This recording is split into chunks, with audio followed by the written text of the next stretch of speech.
this is Rebecca Martinez, artscalifornia.net. Today I have the pleasure of speaking to Richard and René, A2B, according to Bazooka, or AB, or Bazooka for short. All those work. And we're here in their studio, and I think today we're going to explore the songwriting process from the conception of the idea all the way through to the production of a finished piece.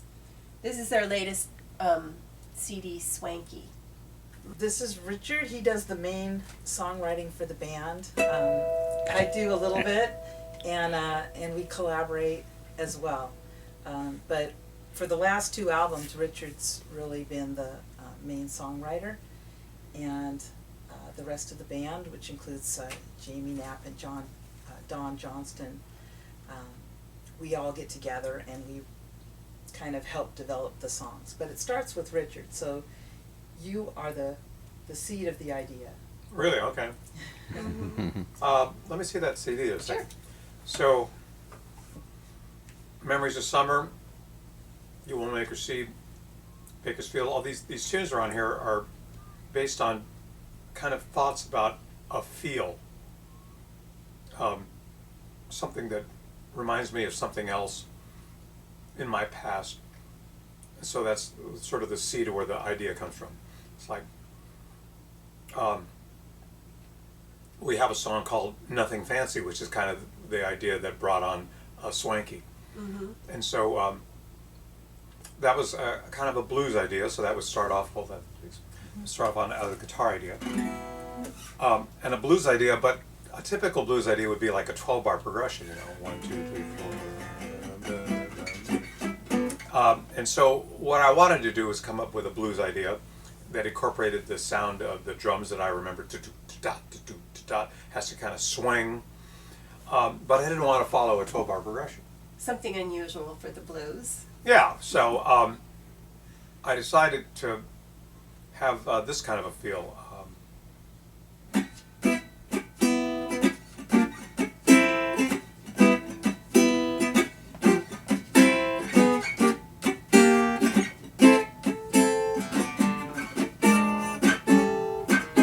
So it's not following a typical blues pattern, and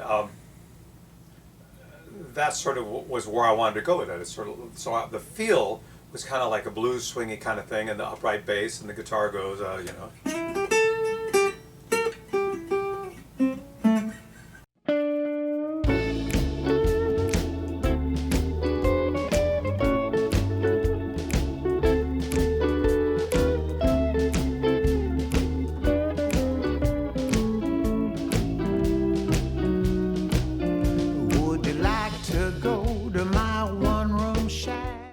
And so that was kind of how that went in terms of that song. Other songs on the record following that same kind of an idea. Like in the 60s, I think there was a song called MacArthur Park. And it had this kind of like, that kind of a thing. And you hear songs like that every once in a while. Well, I decided to write a song that kind of had that feel. So we have a song on there called Moonlight Ride.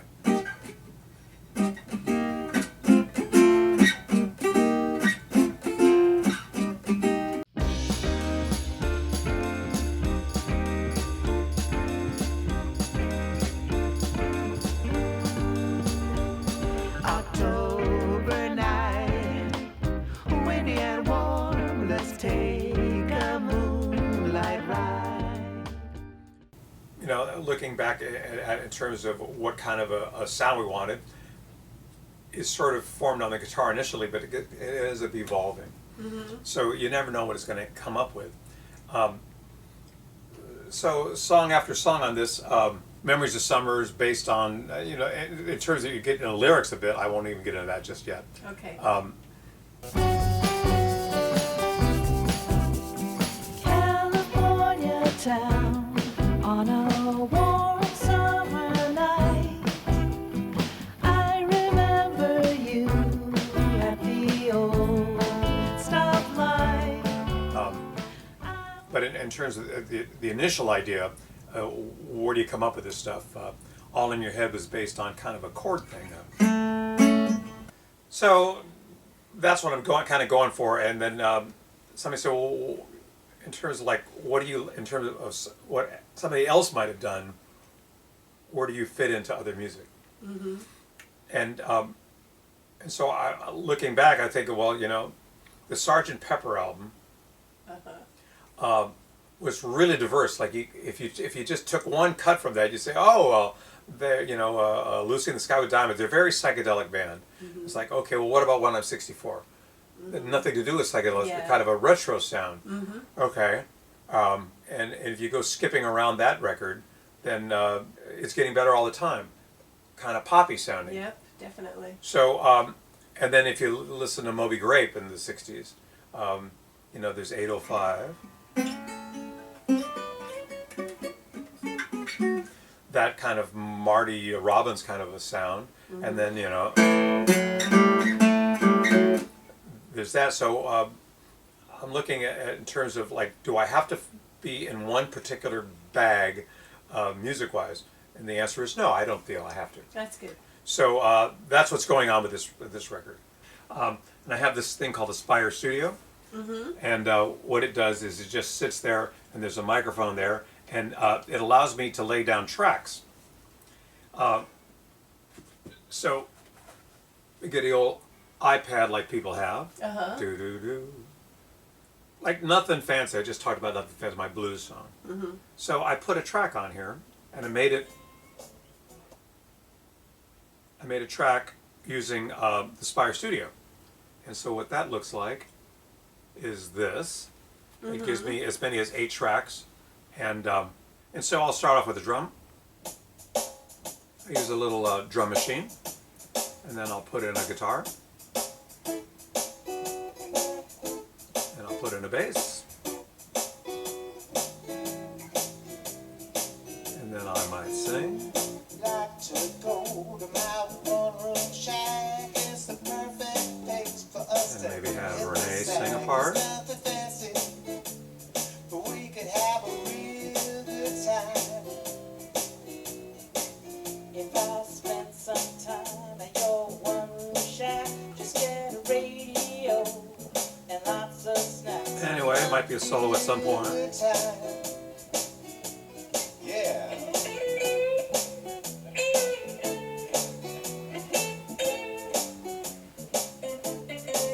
Anyway, That's fun. that's how I do it. So we have a new song that comes up, and I say, well, I'll lay down some tracks and kind of get a feel for it. The band can come in and listen to that. And So that kind of provides a draft of where you're going to go Mm-hmm. with this thing. yeah, and so it's probably sometimes if I don't have a specific idea what the drums are supposed to be, or I don't have a specific idea what the bass is supposed to be, then that's kind of left open. Mm-hmm. And they can come up with their own stuff. Mm-hmm. And sometimes I just come up with it all. Uh-huh. And then, even with that though, Right. people weigh in and say, oh, what if we did this? Yeah, And- I can see and, that. Yeah, you know, that's part of the collaboration. Exactly. Yeah. So it can change a lot. And when everyone's here and we're practicing and going through a new song, we just try out different things. You know, maybe add another solo, add a bridge here. How long are we going to wait between this part and that part? And we Mhm. just do it by, you know, collaborating and then feel whether it feels right or not. Mhm. So sometimes you come up with the lyrics, Richard. No, I always come up with You the lyrics. always come up with the lyrics. Okay. Okay, that's. Well, the last 2 songs. So we collaborated a little bit more on this one here. But the last 2 albums, I think Richard did all the lyrics and all basically the song. How long have Starters. you two been doing this? Well, this band, we started according to Bazooka as a duo in I Uh-huh. think 2013. Okay. As we started with the idea and then it started developing, right? And we kept looking for an upright bass player. The problem is with music is that when you're doing original material or you're not doing original material. If you're doing original material, then that's cool, but you have to have sort of a fan base that will allow you to do that. Right. You typically don't get to come in to an unknown situation and start playing original material. It just won't be get accepted. People don't know what to expect. Exactly. Yeah. They like to categorize, put Mm-hmm. people in niches. So what we did, we have a band that plays cover music, and we have a original material, and it gets to the point, or it got to the point where there was confusion. Oh. So we thought, why don't we just have a band that does only original material and no covers, and we can see how that goes. And so we did that. And It's how did it go? just fine. Really good. Really good. Oh. You're not Yeah, out I mean, performing. we were ready to go in and record this album right when it got shut down. I think we got in there, laid down bass and drums, and some scratch tracks, and this is at Moon Studio in Sacramento, and we were ready to go in and work when we had to stop. And then during that time, Richard wrote a couple more songs, so the album got longer. And They didn't have to get longer. We just well, decided to no, make because them. I really liked the songs that put them in there. And yeah, at 12, I think we needed to stop because it was a long time then to get it all finished up, and we didn't have like every day to come in and work on it. So Yeah, because each song ends up, adding however many aspects a song recording takes, but it just makes it that much longer. And expensive to produce. Yeah, right. So, if you've got an afternoon, a 5-hour block afternoon, that's great. But if you're doing another song, well, that's not a whole song in 5 hours. That's maybe a drum part and a bass part. That's not maybe the other guitar, keyboards, vocals. So that might take another 5-hour block, or maybe it will take 3 5-hour blocks to get one song done. So that if you're taking once a week a 5-hour block, then it's like the project's now a month and a half longer than it would have been. Right. In terms of lyrics, the songs on our newest CD, some of the stuff is real obvious to me, and obviously not as obvious to you. Memories of Summer is kind of based on the idea of a situation. It comes out of my growing up in Vacaville, California. So there's that thought for that song. You Won't Make Her See is based on kind of a thought that comes with dealing with people that you run into on the internet, Facebook kind of thing. Bakersfield, we used to do, in our kind of formative years, used to do a lot of Bob Wills, country-ish, country swing stuff. Decided to write myself a country swing song. That's good. And that same idea. I'll Go Looking for You, based on kind of conversations and situations that came up where I knew people that got to be a certain age in their life and decided to go out and find whatever that is they're looking for. Oh, okay. And that came up a couple of times, so I thought, there's a song there. It wasn't going to work out anyway. This is a conversation I had with a friend. The relationship doesn't go anywhere. So often is the case. So it just seemed to me a perfect chorus. The chorus is, wasn't gonna work out anyway. It doesn't really matter what you say. I did try my best. Let's give it a rest. It wasn't gonna work out. In terms of feel, I was thinking, like a Roy Orbison kind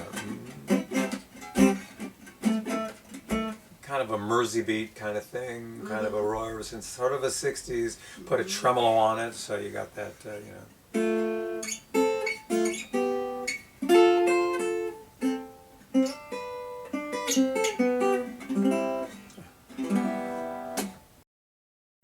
he gets ideas, and then maybe you make a note on your phone. Yeah, there's play phone around notes. with the spire, and then the band gets together, or Richard and I will work on stuff. Then the band comes over and we add more ideas. Yeah, the memo is, the memo on your phone. Yeah. Yeah, I use that for constant, That's nice. constant stuff. So, usually an idea will be there and I'm working on it, but if I don't have an idea and I want to go digging, I could always just go to my notes, because it's like, it's your treasure box. yeah, there's like 20 notes in there about, well, here's an Irish thing. That's right, I remember that. Well, we're walking around the house, and we might just start playing something, record it, it sounds and think, nice. oh, this could be a song at It some sounds point. fun. So this is your actual studio, which is packed with equipment and instruments, but you also have the next room, which has sort of been commanded over the pandemic, we just started setting up in the living room and doing Facebook Live. That's the way we'd connect with our audience, because we couldn't go out and perform live. So how would people watch your Facebook posts? They come to facebook.com/according to Bazooka. According to Bazooka. Mhm. Okay. Okay. Yeah, I know. and I so think a we lot just of people started are posting- probably gonna Mhm. want to see those. Posting videos there, and doing the live, the Facebook Live. I had to figure out how to do it, and what's kind of fun is that people comment, and then I set up a little an extra, like there's the video being made, and then I'll have an iPad next to me where I can comment or read their comments, as where it's all very homespun, instead of someone else reading. I call their it comments. grassroots. Yeah, grassroots. I'll read their comments and we can respond to them right there, and so Nice. that's kind of fun. It makes it feel more like we're interacting. Yeah, we just do those But every once in a while. whether we continue doing it, I think we would, because we ended up getting audience from farther away, and people who maybe still don't feel Now, good about going outside. Let me ask you an embarrassing question. Is there any way to make some money off of that? Well, we put up PayPal and Venmo, Links. and then people tip us. People do tip you. Yeah, I like that So idea. yeah, we can. Yeah, and if we're playing in our driveway, neighbors will put money in the tip that's- jar. But yeah, in terms of Facebook Live, yeah, they will tip, and a lot of bands did that, and are still doing it, I think, too. Sounds like fun. Yeah, it does. Yeah. And so your instrument is mainly the accordion, or do you probably play a lot of I instruments? play guitar as well, but with According to Bazooka, I play keyboard and a keyboard accordion, and then as we went, I was talking about how the songs start developing. We can record here. I've got Pro Tools set up here, which is exactly what David Houston uses in his studio over at Moon Studio. But the thing is, going to someone else, I initially did it just to get us moving, because otherwise we won't get something done. So I thought it was a good motivator to book sessions and just go in. And then we did that with a studio, Foxtail Sound in Dixon, and did it with Richard and I just as kind of like we would play live. And then I started wanting, I don't remember why I started wanting to get a producer. And so my friend Natalie Cortez, she had a band called the Ultraviolets, and she has an album Twitch that I really love, and she had David Houston produce it. So I thought, well, I like what he did with your album, so we went to him, and it was me and Richard initially, that one that I showed you with the two of us on the front. And so even though I have some ability to record here and record the band, going to a studio is a motivator, plus he's got everything set out there, plus he's got his expertise. And when I went and did this first time, is going to Moon Studio, and he recommended this photographer, he had all kinds of ideas for us, but I just said, whatever you think. If the song, I was playing accordion, Richard was playing guitar, and so this leads to me bringing keyboard into it too. Okay. Because he's got there in his studio a B3 set up with the Leslie speaker, and he said, this one song would sound really good with the B3 on it. So I got to play one for real, and I never have before, so it was really fun. What is a B3? It's like, big it's a wooden classic organ that they used to play, bands used to play in the 60s With the and curved 70s. No, not that big. No, it looks, A layer of keys and another layer of it's keys. sort of Okay. a regular size, but then there's this big Leslie speaker that's the spinning speaker, and it has this distortion that happens to it that bands used to play, like Spencer Davis group, and like give me some Give love. Me Some Lovin'. Da-da-da-da-da. So I used to play a fake sound like that, a version of a B3. But the fact that he had one there, and I got to feel like the sound Power. coming out of the power, and it was so cool. So doing that, even though we wanted accordion and guitar was basically our sound, and then we were looking for bass to add as well. I said, whatever you think it needs. So if he thought I should play B3 instead of accordion, I did. And if he thought there should be some sprinkly,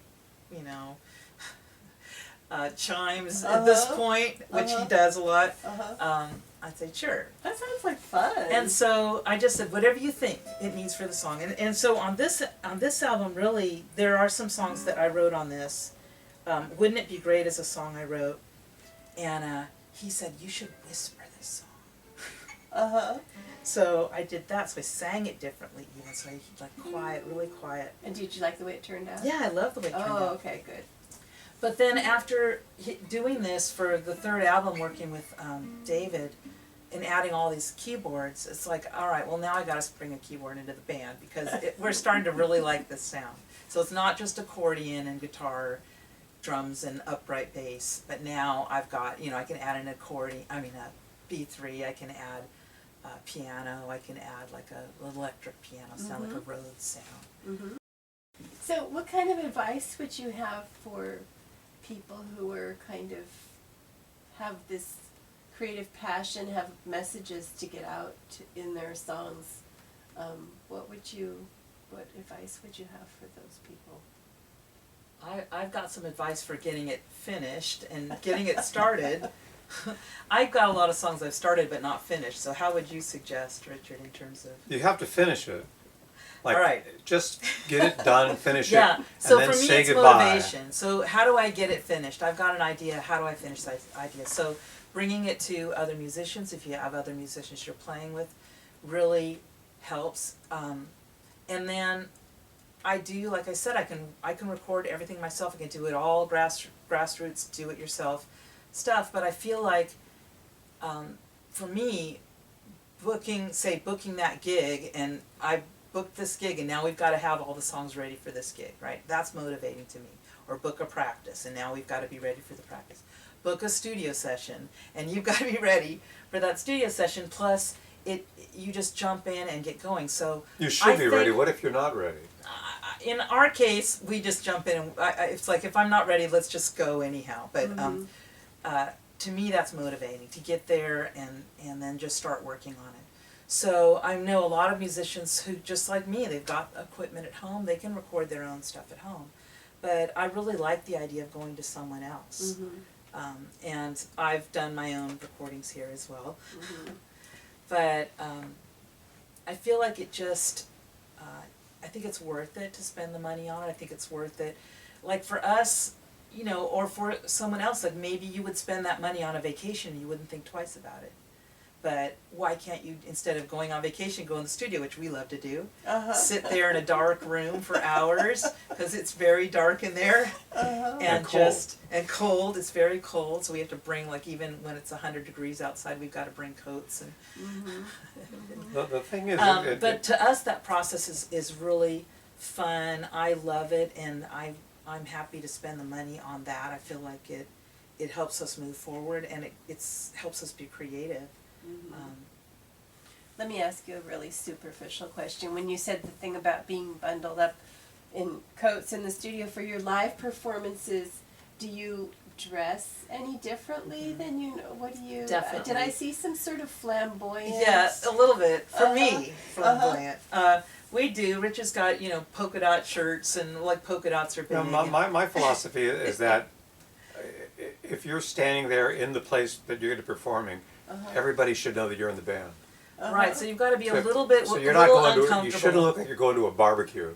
Right. The band should look like they're in the band. So for us, yeah, it's not, we would feel a little uncomfortable walking down the street in these clothes. So it's got to be a little bit dressier than you would know. For me, it's just, pants and t-shirts. That's what I like wearing. But according to Bazooka, I'll wear a dress. It's the only time I wear a dress. So I get into that, sort of these 50s swing dresses. It's just, it's got this retro feel about it, and big earrings and lots of makeup and big red. Oh, it sounds like fun. So I love it, yeah, and I never felt comfortable wearing a dress, and now I feel totally comfortable playing in a band in a dress, and that's just kind of my persona that I go into, and I like it. Yeah. But walking around the street, I don't do that.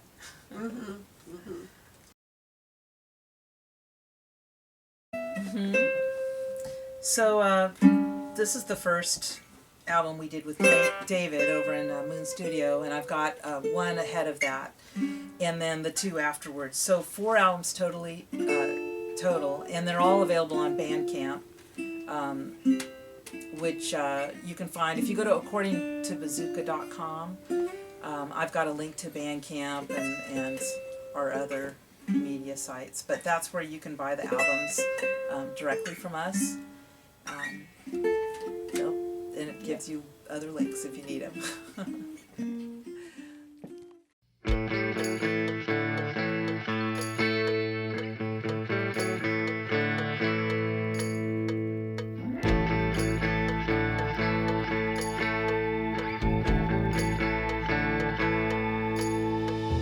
Strawberry